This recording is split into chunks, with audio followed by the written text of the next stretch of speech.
Hello दोस्तों, इस video में हम बात करेंगे रेसिप्रोकल लैटिस के बारे में।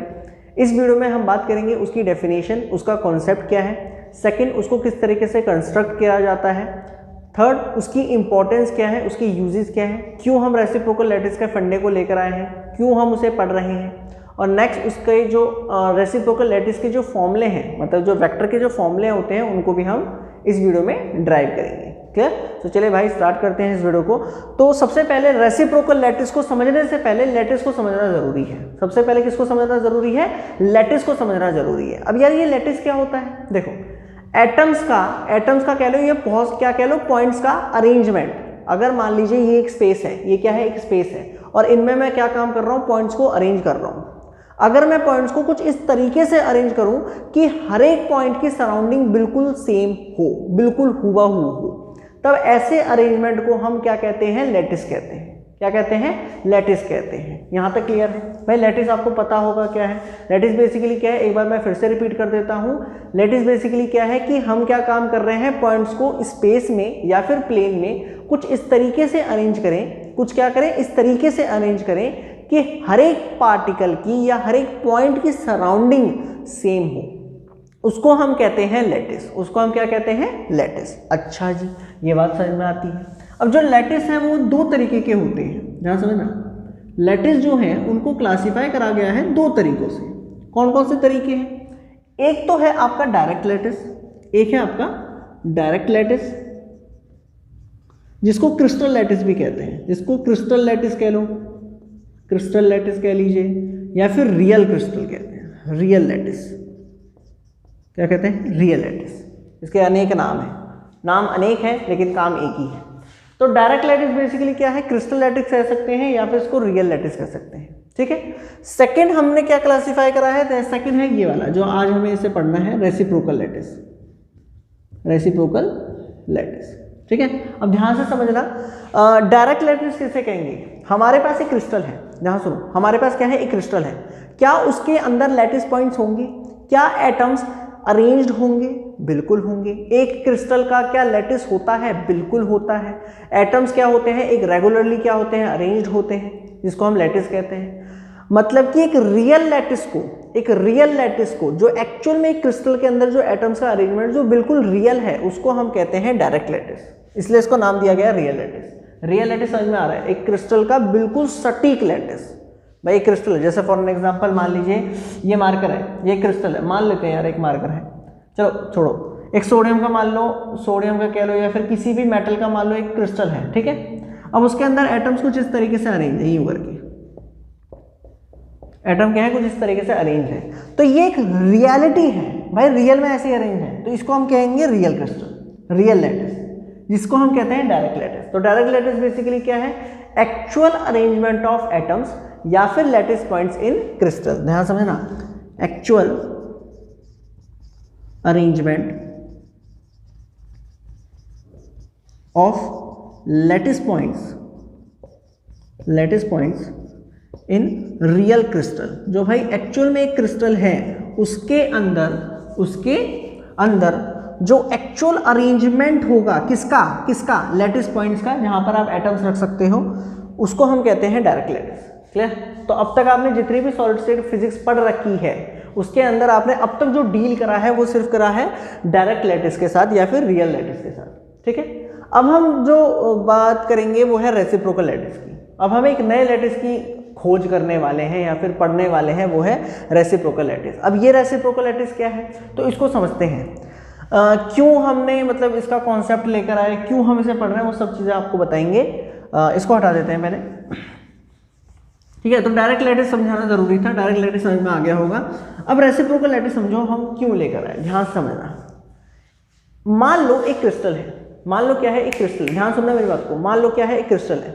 क्या उसके अंदर पैरेलल प्लेन्स होते हैं? क्या उनके अंदर पैरेलल प्लेन्स होते हैं? बिल्कुल होते हैं भाई। मान लो एक छोटा सा क्रिस्टल है, एक बहुत ही छोटा सा क्या है, क्रिस्टल है। क्या उस क्रिस्टल के अंदर कितने सेट हो सकते हैं पैरेलल प्लेन्स के? बहुत सारे सेट हो सकते हैं पैरेलल प्लेन्स के। भाई आप खुद सोचना, एक क्रिस्टल के अंदर क्या होते हैं? लैटिस पॉइंट्स होते हैं। एक क्रिस्टल के अंदर क्या होते हैं? लैटिस पॉइंट्स होते हैं। एक ऐसे करके ये लैटिस हो गया। ठीक है। थोड़े और बना लेते हैं, रुक जाओ थोड़ा। ये लैटिस हो गया। अब आप खुद सोचो, क्या इस लैटिस में कितने प्लेन्स हो सकते हैं मेरे भाई? बहुत सारे प्लेन हो सकते हैं। देखो एक ये प्लेन बन गया, ऐसे करके पैरेलल प्लेन्स बन गए, ऐसे करके पैरेलल प्लेन्स बन गए, ऐसे करके पैरेलल प्लेन्स बन गए, है ना, ऐसे करके पैरेलल प्लेन्स बन गए। कितने पैरेलल प्लेन बन सकते हैं मेरे भाई? बताओ जरा, कितने सेट ऑफ पैरेलल प्लेन बन सकते हैं? बहुत सारे सेट ऑफ पैरेलल प्लेन बन सकते हैं, क्योंकि जो एटम्स हैं वो पास पास होंगे ना, तो बहुत सारे सेट ऑफ पैरेलल प्लेन्स आप बना सकते हो।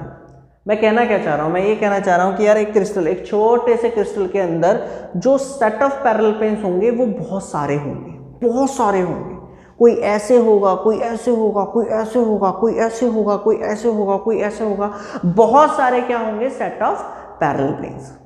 और हो सकता है, और एक्चुअल में वो दिख भी रहा है कि वो एक दूसरे को इंटरसेक्ट भी करेंगे। वो क्या करेंगे? एक दूसरे को इंटरसेक्ट भी करेंगे। तो प्रॉब्लम क्या हुई? प्रॉब्लम यार ये हुई कि ऐसे प्लेन्स को पढ़ना बड़ा कॉम्प्लिकेटेड है। ध्यान सुनना, बहुत आज फील आ जाएगा रेसिप्रोकल लैटिस में। ध्यान सुनो मेरी बात को। मैं कह रहा हूं कि इतने सारे क्या हैं? सेट ऑफ पैरेलल प्लेन्स है, इतने सारे सेट ऑफ पैरेलल प्लेन्स हैं, वो एक दूसरे को क्या कर रहे हैं? इंटरसेक्ट कर रहे हैं। क्या ऐसे अरेंजमेंट को पढ़ना मुश्किल है, आसान है? मुश्किल है, आसान है? बहुत मुश्किल है यार। इतने सारे सेट ऑफ पैरेलल प्लेन्स एक रियल क्रिस्टल में, और उन सबको पढ़ना, उनका अरेंजमेंट कैसा है, उनके बीच की स्पेसिंग कैसी है, वो बहुत मुश्किल है। बहुत मुश्किल है ऐसे अरेंजमेंट को पढ़ना। ये एक सबसे बड़ी प्रॉब्लम थी साइंटिस्ट लोगों के सामने। यार इसको तो पढ़ना बड़ा मुश्किल हो जाएगा, इसको समझना तो बड़ा मुश्किल हो जाएगा। तब इवॉल्व एक बेसिकली एक साइंटिस्ट थे, उन्होंने एक फंडा निकाला रेसिप्रोकल लैटिस का। तो रेसिप्रोकल लैटिस हमारे चीज़ों को आसान करने के लिए आया, मुश्किल करने के लिए नहीं आया। तुम दोस्त ये सोच रहे होगे कि यार सिलेबस में बढ़ा दिया एक चीज़, एक टॉपिक और सिलेबस में बढ़ा दिया, अच्छा खासा पढ़ रहे थे यार, अब ये और पढ़ना पड़ेगा। नहीं मेरे भाई, ये जो टॉपिक है रेसिप्रोकल लैटिस, ये चीज़ों को आसान करने के लिए आया है, ना कि मुश्किल करने के लिए आया है। हाँ वो अलग बात है, थोड़ी सी अपनी अप्रोच अलग करनी पड़ेगी हमको। तो रेसिप्रोकल लैटिस बेसिकली क्या है कि इस प्रॉब्लम का सलूशन है, इस समाधान, इस मतलब जो प्रॉब्लम इसका क्या है? समाधान है। प्रॉब्लम समझ में आई? प्रॉब्लम क्या है? प्रॉब्लम ये है कि यार एक रियल क्रिस्टल में बहुत सारे क्या होते हैं? सेट ऑफ पैरेलल प्लेन्स होते हैं, वो एक दूसरे को इंटरसेक्ट करते हैं, और उनको पढ़ना, उनके ऊपर डील करना बड़ा मुश्किल है, बहुत मुश्किल है। तो हम क्या काम करेंगे? एक नए कॉन्सेप्ट को लेकर आए, विच इज रेसिप्रोकल लैटिस। अब ये क्या कॉन्सेप्ट कहता है, ये कैसे प्रॉब्लम को सॉल्व करता है, इसको समझना है, ठीक है, इसको समझना है। अब देखो क्या कहता है। तो रेसिप्रोकल लैटिस क्या कहता है? बहुत कुछ कहता है वैसे तो, देखो क्या कहता है। ये कहता है, यहाँ समझना, रेसिप्रोकल लैटिस की डेफिनेशन ये कहती है कि भाई हम एक्सेप्ट करते हैं इस चीज़ को कि यार पैरेलल प्लेन्स को, सेट ऑफ पैरेलल प्लेन्स को पढ़ना बहुत मुश्किल है, लेकिन सुनते रहना ध्यान से, लेकिन सेट ऑफ पॉइंट्स को पढ़ना तो बहुत आसान है। भाई एक स्पेस है, मान लो ये एक स्पेस है, इसमें बहुत सारे प्लेन्स हैं, ऐसे ऐसे ऐसे ऐसे ऐसे ऐसे ऐसे बहुत सारे प्लेन्स हैं, इंटरसेक्टिंग प्लेन्स हैं, उनको पढ़ना आसान है, या फिर बहुत सारे पॉइंट्स हैं जो ऐसे करके स्पेस में रखे हुए हैं, उनको पढ़ना आसान है। लगाओ दिमाग, लगाओ दिमाग। एक छोटा सा प्लेन मान लो, है ना, एक छोटा सा स्पेस मान लो ये मेरी जगह दिख रही है, हम दोनों के बीच में ये जो जगह दिख रही है, इस जगह में मान लो बहुत सारे क्या है? प्लेन्स हैं, कोई ऐसे है, कोई ऐसे है, कोई ऐसे है, कोई ऐसे, बहुत सारे क्या है? इंटरसेक्टिंग प्लेन्स हैं, सेट ऑफ पैरेलल प्लेन्स हैं, उनको पढ़ना आसान है, या फिर बहुत सारे पॉइंट्स हैं, उनको पढ़ना आसान है, उनके अंदर डील करना आसान है। ऑब्वियसली बात है, पॉइंट्स को डील करना आसान है। ये वाली बात समझ में आती है कि नहीं आती? भाई तभी तो लैटिस आया, तभी तो हम ब्रेविस लैटिस पढ़ते हैं, क्योंकि ब्रेविस लैटिस क्या है कि यार एक क्रिस्टल को पॉइंट्स में दिखा देते हैं, उनको स्टडी करना बड़ा आसान हो जाता है। ठीक है, अच्छा ये वाली बात समझ में आई। तो यार अब प्लेन से पॉइंट्स का क्या करें? तो अब ध्यान सुनना, रेसिप्रोकल लैटिस की डेफिनेशन आई, बहुत मजेदार है, मजा आ जाएगा। देखो इन्होंने ये कहा, रेसिप्रोकल लैटिस की डेफिनेशन ये कहा कि यार मान लो एक यूनिट सेल है, मैं एक यूनिट सेल बना देता हूँ, ठीक है, या फिर अच्छा लैटिस प्लेन्स ले लेते हैं, चलो मान लो ये लैटिस पॉइंट्स हैं, ये क्या है? लैटिस पॉइंट्स हैं बहुत सारे, और यहाँ पर पैरेलल प्लेन्स होंगे, सेट ऑफ क्या होंगे? Parallel planes. मान लो ये एक सेट ले लिया मैंने, ये पैरेलल प्लेन्स का मैंने क्या ले लिया? सेट ले लिया। तो उन्होंने ये कहा, मतलब रेसिप्रोकल लैटिस में जो इवॉल्व बेसिकली एक साइंटिस्ट थे जिन्होंने इस कॉन्सेप्ट को जन्म दिया था, ठीक है, इवॉल्व। तो इन्होंने ये कहा कि यार एक काम करते हैं, हम क्या काम करते हैं, जो सेट ऑफ पैरेलल प्लेन्स है, a particular set of parallel planes is represented by a vector. सुनते रहना ध्यान से, इन्होंने पहली बात क्या कही कि a particular set of parallel plane, a particular set of parallel plane is represented by a normal कह लीजिए या फिर वेक्टर कह लीजिए, नॉर्मल। मतलब एक काम करो, एक वेक्टर हम ड्रॉ करेंगे, एक वेक्टर हम क्या ड्रॉ करेंगे, एक प्लेन के ऐसे करके एक वेक्टर हमने ड्रॉ कर दिया, जो इन प्लेन्स के क्या होगा, परपेंडिकुलर होगा, जो इन प्लेन्स के क्या होगा, परपेंडिकुलर होगा। ध्यान से समझते रहना, एक वेक्टर हमने ड्रॉ कर दिया या फिर आप नॉर्मल कह सकते हैं, जो इन सेट ऑफ प्लेन्स की या फिर जो प्लेन्स हैं, पैरेलल प्लेन्स हैं, इनके क्या होगा, परपेंडिकुलर होगा। ये वाली बात भी समझ में आती है यार, एक के परपेंडिकुलर होगा तो सबके परपेंडिकुलर होगा, ये वाली बात भी क्लियर है। इसका जो मैग्नीट्यूड होगा, सुनते रहे ध्यान से, इसका जो मैग्नीट्यूड होगा, मैग्नीट्यूड नॉर्मल कह लीजिए या फिर वेक्टर कह लीजिए, जो मैग्नीट्यूड होगा of this vector, magnitude of this vector is reciprocal of interplanar spacing, interplanar spacing, interplanar spacing. भाई इंटरप्लेनर स्पेसिंग क्या होती है कि दो प्लेन्स के बीच की दूरी, तो ये हो गया आपका d, ठीक है। तो उन्होंने कहा कि यार हम क्या काम कर रहे हैं, हम याद रखना, रेसिप्रोकल लैटिस एक इमेजिनरी, एक मैथमेटिकल कॉन्सेप्ट है, रियलिटी नहीं है। डायरेक्ट लैटिस एक रियलिटी है, एक्चुअल में वो है, लेकिन रेसिप्रोकल लैटिस एक इमेजिनरी कॉन्सेप्ट है, एक क्या है, इमेजिनरी कॉन्सेप्ट है, ये एक मैथमेटिकल कॉन्सेप्ट है, एक्चुअल में ऐसा कोई लैटिस नहीं है, ठीक है। तो ध्यान से सुनते रहना, क्या अप्रोच लगाई चीज़ों को आसान करने के लिए। उन्होंने कहा कि यार यहाँ पर सेट ऑफ पैरेलल प्लेन्स हैं, तो एक वेक्टर डाल देते हैं इनके परपेंडिकुलर, एक क्या कर देते हैं, एक वेक्टर परपेंडिकुलर डाल देते हैं, जिसका मैग्नीट्यूड जो है वो रेसिप्रोकल होगा इंटरप्लेनर स्पेसिंग की, इंटरप्लेनर स्पेसिंग की। मतलब कि मान लीजिए ये एक वेक्टर है, लेट्स से h एक वेक्टर है, ठीक है, ये h वेक्टर है, क्या है, h वेक्टर है, और इस h वेक्टर का मैग्नीट्यूड जो होगा वो इक्वल होगा 1/d के, डी एच के एल बेसिकली क्या है, मिलर इंडिसेस हो गए उस प्लेन के। अच्छा, दूसरा जो डायरेक्शन होगी, डायरेक्शन भी तो होगी भाई, एक वेक्टर है तो एक मैग्नीट्यूड हो गया, एक डायरेक्शन हो गया। डायरेक्शन क्या होगी, नॉर्मल टू प्लेन्स, उन प्लेन्स के नॉर्मल, उन प्लेन्स के नॉर्मल। क्लियर, यहां तक समझ में आता है, यहां तक समझ में आता है। पहली बात ध्यान सुनना, हमने क्या किया कि भाई बहुत सारे पैरेलल प्लेन्स हैं और हमने एक वेक्टर को डाला है जिसका मैग्नीट्यूड 1/d के इक्वल होगा इंटरप्लेनर स्पेसिंग के, और उसकी डायरेक्शन होगी उन प्लेन्स के नॉर्मल। तब जो टर्मिनल पॉइंट होगा उस वेक्टर का, ये टर्मिनल पॉइंट है, ये क्या है, टर्मिनल पॉइंट है। उस टर्मिनल पॉइंट पे, मतलब ये जो टर्मिनल वेक्टर जो होता है, वहां पर हम एक पॉइंट कंसिडर करेंगे, वहां पर हम क्या करेंगे, एक पॉइंट कंसिडर करेंगे जो रिप्रेजेंट करेगा इन सारे प्लेन्स को। ओए होए होए होए होए, ध्यान से समझना मेरी बात को। उन्होंने ये कहा कि भाई हम प्लेन्स को नहीं पढ़ सकते, ठीक है, लेकिन इन सारे प्लेन्स को एक पॉइंट से रिप्रेजेंट कर सकते हैं with the help of a vector, with the help of a vector. की यार एक वेक्टर ड्रॉ कर दो जिसका मैग्नीट्यूड 1/d h के l हो और उसकी डायरेक्शन उन प्लेन्स के परपेंडिकुलर हो, तब जो टर्मिनल, वेक्टर के टर्मिनल में जो एक पॉइंट मिलेगा हमको, ये रहा वेक्टर के टर्मिनल में जो पॉइंट मिलेगा, इस पॉइंट को, ये जो पॉइंट है ये रिप्रेजेंट करेगा इन सारे प्लेन्स को। क्लियर, यहां तक समझते रहो, टेंशन नहीं लेने का, टेंशन नहीं, धीरे धीरे हौले हौले सब समझ में आएगा। ये जो पॉइंट होगा, अब पर्टिकुलर ये जो पॉइंट है represent a particular set of parallel planes, ये वाली बात। क्लियर, अच्छा जी, क्लियर, यहां तक समझ में आया। अच्छा, ऐसे कितने सेट ऑफ पैरेलल प्लेन्स होंगे, बहुत सारे सेट ऑफ पैरेलल प्लेन्स होंगे। खुद सोचो ना, देखो अब ऐसे करके सेट ऑफ पैरेलल प्लेन्स हो सकते हैं, ऐसे करके सेट ऑफ पैरेलल प्लेन्स होंगे, इनमें हमने एक वेक्टर डाल दिया, इनमें हमने ऐसे करके एक वेक्टर डाल दिया जिसका मैग्नीट्यूड इनके डी के रेसिप्रोकल होगा। क्लियर, और इनकी डायरेक्शन, इसकी डायरेक्शन क्या होगी, इसके परपेंडिकुलर, इसके टर्मिनल पे एक पॉइंट आएगा जो इन सेट ऑफ प्लेन्स को रिप्रेजेंट करेगा। ऐसे कर करके अगर मैं इस मेथड को सारे प्लेन्स में लगाता जाऊं तो मुझे क्या मिलेगा, सोच के बताओ। क्या मुझको लैटिस का, सॉरी पॉइंट्स का एक लैटिस नहीं मिल जाएगा, मुझे एक पॉइंट्स का क्या एक लैटिस नहीं मिल जाएगा। अरे यार खुद सोचो ना, देखो ध्यान समझो, ध्यान समझो, देखो ऐसे करके प्लेन से हमने एक वेक्टर परपेंडिकुलर डाला, 1 पॉइंट मिल गया। ऐसे करके प्लेन से हमने एक वेक्टर परपेंडिकुलर डाला, 1 पॉइंट मिल गया। ऐसे करके प्लेन से हमने एक वेक्टर डाला, परपेंडिकुलर मिल गया।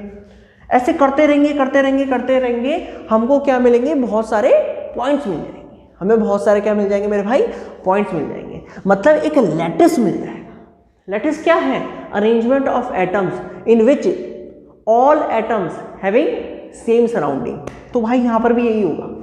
हमें जब इवॉल्व ने जब ये सब करा तो भाई उनको भाई साहब ये मिला कि बहुत सारे पॉइंट्स मिल रहे हैं, बहुत सारे क्या मिल रहे हैं, लैटिस, मतलब एक लैटिस मिल रहा है जहाँ पर हर एक जो पॉइंट है उसकी सेम सराउंडिंग है, उसकी सेम सराउंडिंग है। अच्छा आपके दिमाग में ये भी आ रहा होगा कि यार ऐसा थोड़ी ना होता है कि वेक्टर डाल दिया, ये कर दिया, वो कर दिया। अच्छा रेसिप्रोकल लैटिस आपने देखा भी है। आप कहोगे यार अब तो तू बहुत ज़्यादा बोल रहा है। देखो सुनो, आपने रोटेटिंग क्रिस्टल मेथड पढ़ा, आपने लाउस मेथड पढ़ा, आपने पाउडर मेथड पढ़ा। तीनों में हो क्या रहा था, सोच के बताना, तीनों में हो क्या रहा, दिमाग लगाओ आज मेरे साथ। तीनों में हो क्या रहा था, तीनों में ये हो रहा था कि हम एक्सरे डाल रहे थे उस क्रिस्टल के ऊपर, और क्रिस्टल के बाद फिर वो डिफ्रैक्शन पैटर्न दिखा रहा था, और डिफ्रैक्शन पैटर्न में क्या आ रहे थे, हमको डॉट्स मिल रहे थे, हमको डॉट्स मिल रहे थे। क्या मिल रहे थे मेरे भाई, डॉट मिल रहे थे। और मैंने आपको कहा था तीनों वीडियोस में, भाई तीनों टॉपिक के ऊपर मैं वीडियो बना चुका हूं, आप यूट्यूब पे सर्च कर सकते हो, ठीक है।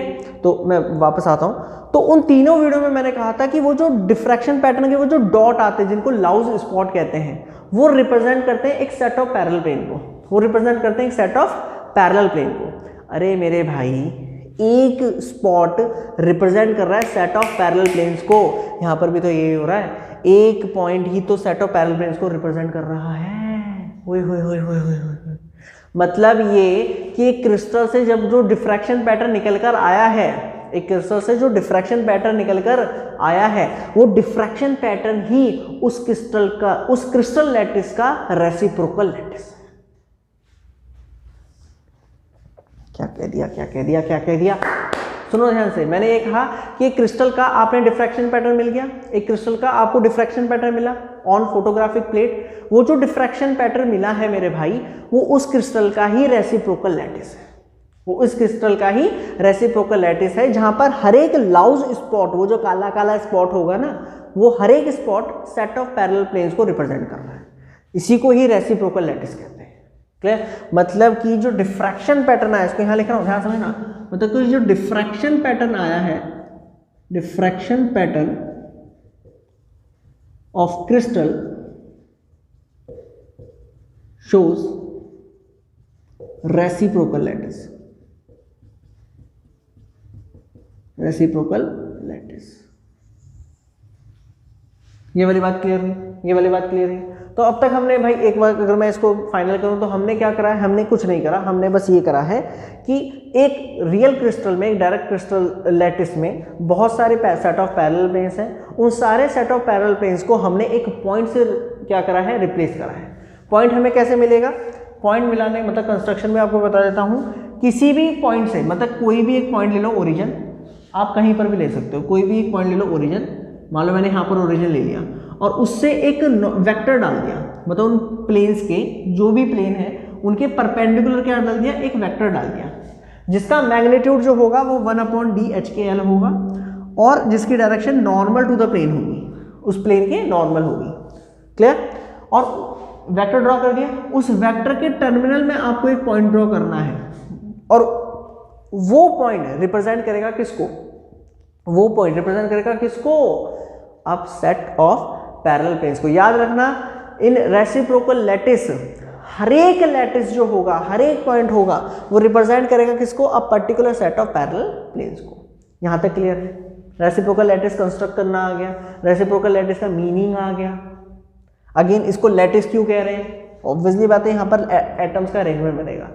अच्छा, लैटिस समझ में आ रहा है कि लैटिस क्यों कह रहे हैं, क्योंकि एटम पॉइंट्स का, मतलब कि पॉइंट्स का क्या बनेगा, लैटिस बनेगा। रेसिप्रोकल क्यों कह रहे हैं, क्योंकि हमने इंटरप्लेनर स्पेसिंग का रेसिप्रोकल लिया है, जो वेक्टर है उसका हमने रेसिप्रोकल लिया है मैग्नीट्यूड में, इसलिए इसको हम कह रहे हैं रेसिप्रोकल लैटिस। फंडा क्लियर हो गया, अरे भैया क्लियर है, क्लियर है। सो रेसिप्रोकल लैटिस का डेफिनेशन क्लियर हो गई, कॉन्सेप्ट क्लियर हो गया, और इंपॉर्टेंस समझ में आ गई होगी।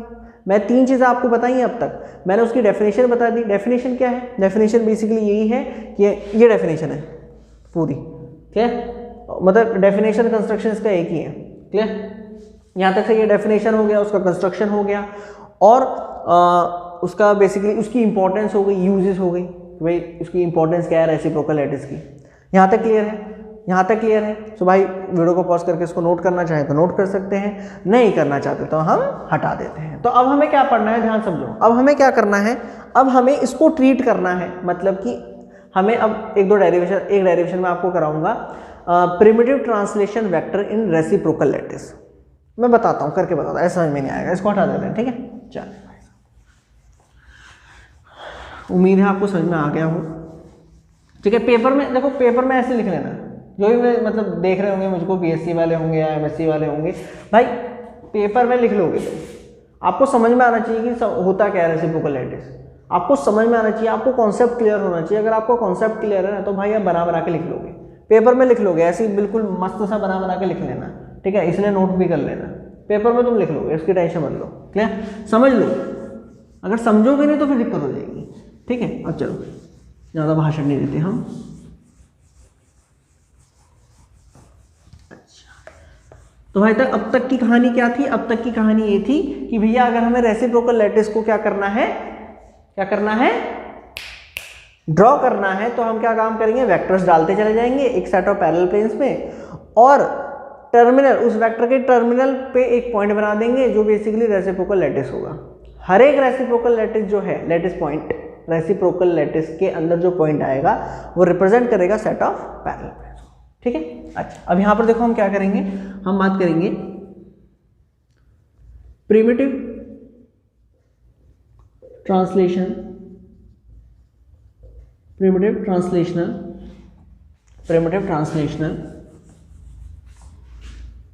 Reciprocal lattice vectors. अब ये क्या कॉन्सेप्ट है भाई, देखो ध्यान से। अच्छा, याद करो, आपने प्रिमिटिव सेल पढ़ा होगा, आपने ट्रांसलेशनल वेक्टर्स भी पढ़ रखे हैं। मैं आपको दिखाता हूं, देखो, मान लो ये लैटिस पॉइंट्स है, ये क्या है, लैटिस पॉइंट्स है, सिंपली लैटिस पॉइंट्स है, not reciprocal, simply lattice points है, ठीक है?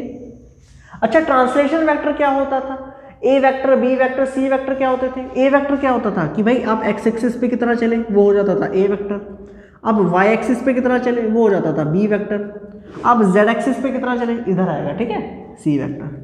तो ये क्या होते थे, इनको हम कहते थे प्रिमिटिव ट्रांसलेशन वेक्टर्स। क्या कहते थे मेरे भाई? Primitive translation vector.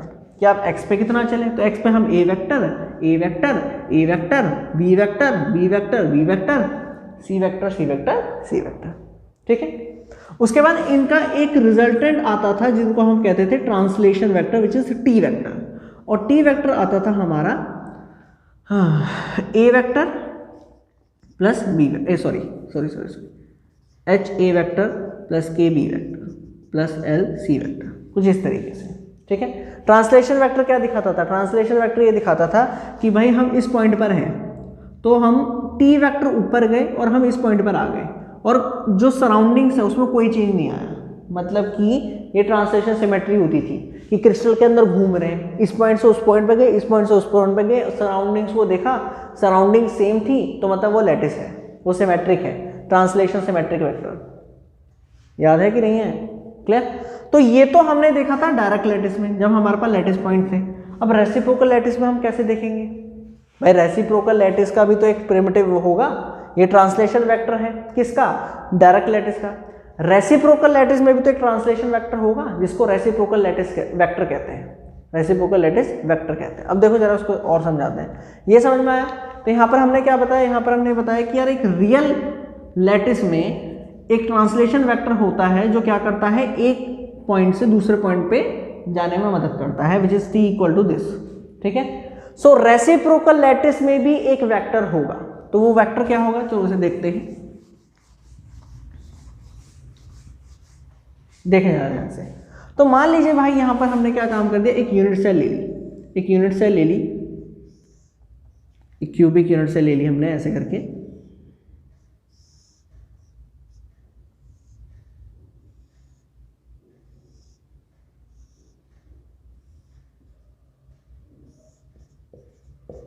ये बी वेक्टर, ये सी वेक्टर और ये हो गया ए वेक्टर। क्लियर? ये क्रिस्टलोग्राफिक एक्सिस हो गई। ठीक, अच्छा मान लो ये दो प्लेन दिख रहे हैं, ये दो पैरेलल प्लेन दिख रहे हैं।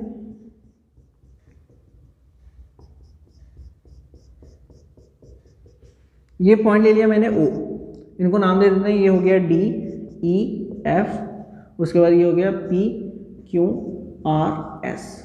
यहाँ तक क्लियर है? यहाँ तक क्लियर है? कोई डाउट तो नहीं है? अच्छा सुनो, अब ध्यान समझना मेरी बात को। अगर मैं आपसे पूछूं, सुनना, इस वॉल्यूम ऑफ यूनिट सेल, इस यूनिट सेल का वॉल्यूम कितना होगा? ध्यान से समझना, इस यूनिट सेल का वॉल्यूम कितना होगा? कितना होगा मेरे भाई वॉल्यूम? अगर ये ए वेक्टर है, ये बी वेक्टर है, ये सी वेक्टर है, तो वॉल्यूम प्रिमिटिव सेल का, प्रिमिटिव यूनिट सेल का वॉल्यूम कितना आता था? एक यूनिट सेल का वॉल्यूम कितना आता था बताओ मेरे भाई? वॉल्यूम आता था A vector dot B cross C vector, या फिर इसको ऐसे भी लिख सकते हैं, A cross B dot C vector. भाई ए क्रॉस बी ये वाला एरिया और इसकी height C vector, volume A C dot A cross B. अच्छा वॉल्यूम को मैं ये भी तो लिख सकता हूं, एरिया ऑफ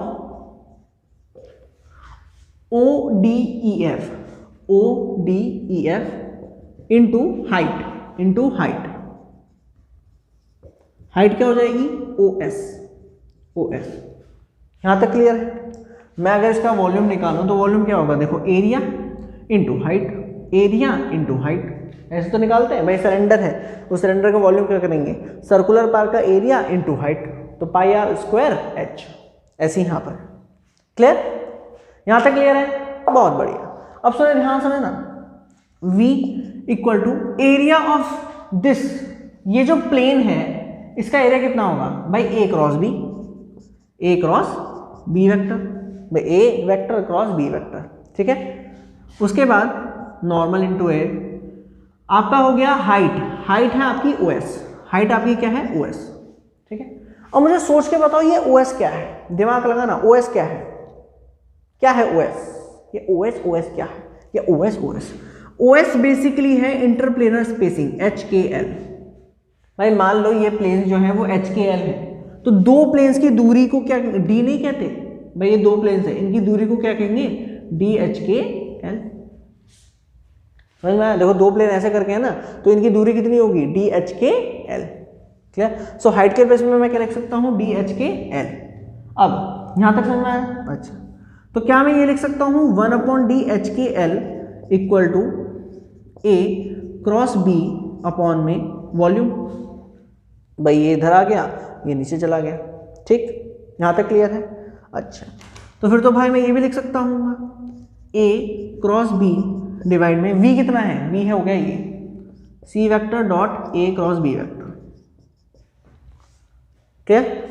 मतलब कि ध्यान सुनना, OS बेसिकली क्या है? ये DHKL, OS बेसिकली क्या है? एक C वेक्टर है, ये ऐसे करके ऊपर की तरफ, मतलब कि ये एक वेक्टर हो रहा है यूं करके। OS एक वो वेक्टर जिसका मैग्नीट्यूड 1/DHKL हो। सुनना ध्यान से, 1/DHKL। ऐसा कौन सा वेक्टर हो सकता है? विच इज रेसिप्रोकल वेक्टर, मतलब कि कैपिटल C वेक्टर इक्वल होगा small a cross b upon में C dot a cross b। ये फॉर्मूला याद रखेंगे। ये क्या है भाई? ये है आपका primitive translation vector, primitive translation vector. कहां पर? इन रेसिप्रोकल लैटिस। अब समझो ध्यान से, अब समझो, ध्यान समझो। एक डायरेक्ट लैटिस है तो बहुत सारे पॉइंट्स हैं, एक शीट मान लो, उसमें बहुत सारे पॉइंट्स हैं। तो जब आप एक्स एक्सिस पे जाते हो पॉइंट टू पॉइंट, तो क्या वेक्टर चलते हो? ए वेक्टर चलते हो। A vector, A vector, A vector, A vector, A vector, A vector, B vector, B vector, B vector, B vector, B vector, C vector, C vector, C vector, C vector, C vector. ये direct lattice की कहानी थी। Reciprocal lattice के किन के बीच में चलोगे? दो प्लेन्स के बीच में चलोगे ना मेरे भाई। ये दो प्लेन है और ये दो प्लेन किसके पैरेलल हो रहे हैं? सी के हो रहे हैं। मतलब सी के, मतलब कि इन दो प्लेन के नॉर्मल वेक्टर कौन सा होगा? भाई मैंने अभी जो आपको बताया, सेट ऑफ पैरेलल प्लेन्स के नॉर्मल वेक्टर जो होगा वो क्या होगा? रेसिप्रोकल वेक्टर होगा, जिसका मैग्नीट्यूड कितना होगा? 1/D होगा। तो भाई वही तो मैंने यहाँ पर करा। सुनो, ये दो वेक्टर दिख रहे हैं, सॉरी दो प्लेन दिख रहे हैं। ये दो प्लेन इन दोनों प्लेन के ये जो ये जो दो प्लेन है ये किसके परपेंडिकुलर होंगे, सी वेक्टर के, मतलब कि ये इस सी एक्सिस के, क्या मतलब कि जो रेसिप्रोकल लैटिस होगा, primitive translation reciprocal lattice which is capital C, वो किसके इक्वल होगा। मतलब कि डायरेक्ट लैटिस में तो आप पॉइंट टू पॉइंट चलते थे, रेसिप्रोकल लैटिस में आप प्लेन टू प्लेन चलोगे। मान लो ये दो प्लेन है तो यहाँ से यहाँ capital C vector, capital A vector, capital B vector, plane to plane. Direct lattice में पॉइंट टू पॉइंट चलते हो तो small A small B small C, reciprocal में capital A capital B capital C, capital A capital B capital C, between planes. तो यहाँ पर दो planes, यहाँ तक क्लियर है, यहाँ तक क्लियर है। उसी तरीके से अगर मैं आपसे पूछूं इन दो प्लेन्स की बात हम करें, देखो एक तो छत ले लो, एक ये ले लो, एक ये हो गया एक ये हो गया, तो इनके परपेंडिकुलर कौन सा हो गया, सी वेक्टर। तो यहाँ पर जो आपका वेक्टर आएगा उसको आप क्या कहोगे, कैपिटल सी वेक्टर, जिसको मैंने यहाँ निकाला। उसी तरीके से इन दो प्लेन्स को ले लो, इन दो प्लेन्स में जो वेक्टर डालोगे जो इनके परपेंडिकुलर आएगा वो एक रेसिप्रोकल वेक्टर होगा, रेसिप्रोकल मतलब वही प्रिमिटिव ट्रांसलेशन रेसिप्रोकल वेक्टर होगा। तो वो किसके इक्वल होगा, ए के, और ये किसके इक्वल होगा, बी के। मतलब ये सिमिलरली करके लिख रहा हूं यहाँ पर मैं, ठीक है। सिमिलरली जो ए वेक्टर होगा वो किसके इक्वल होगा, बी क्रॉस सी,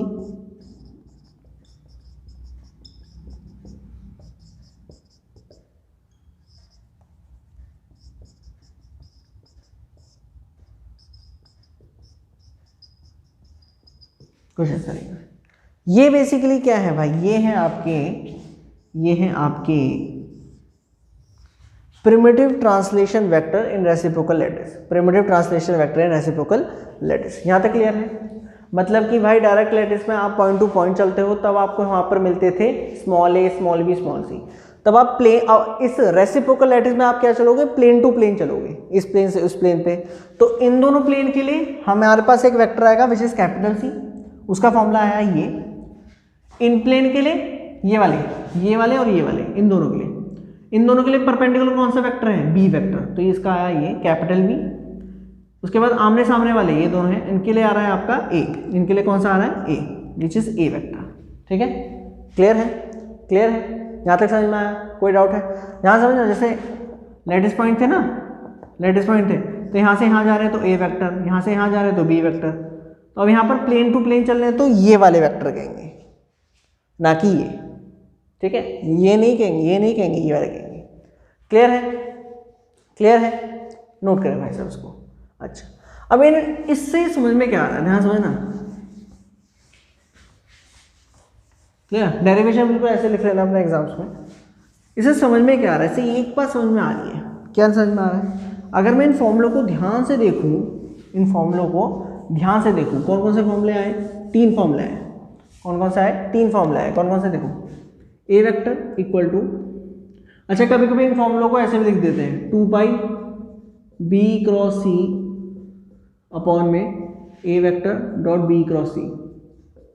ठीक है, उसमें कोई टेंशन लेने की बात नहीं है। 2 पाई बर्नौली जोन्स में आएगा, बर्नौली मतलब जो Brillouin, not Bernoulli, Brillouin zones के अंदर आएगा, तो वहां पर इसका फंडा बताऊंगा, अभी नहीं, इसको ऐसे याद करो अभी।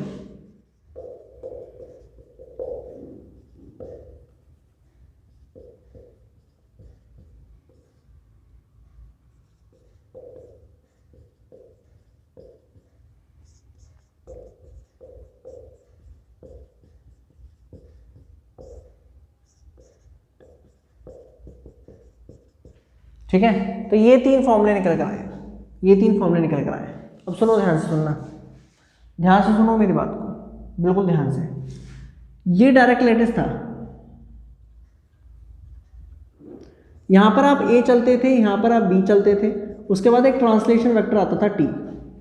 यहां पर भी एक ट्रांसलेशन वेक्टर आएगा, लेकिन उसको ट्रांसलेशन वेक्टर नहीं कहेंगे, उसको हम रेसिप्रोकल वेक्टर कहेंगे। क्या कहेंगे?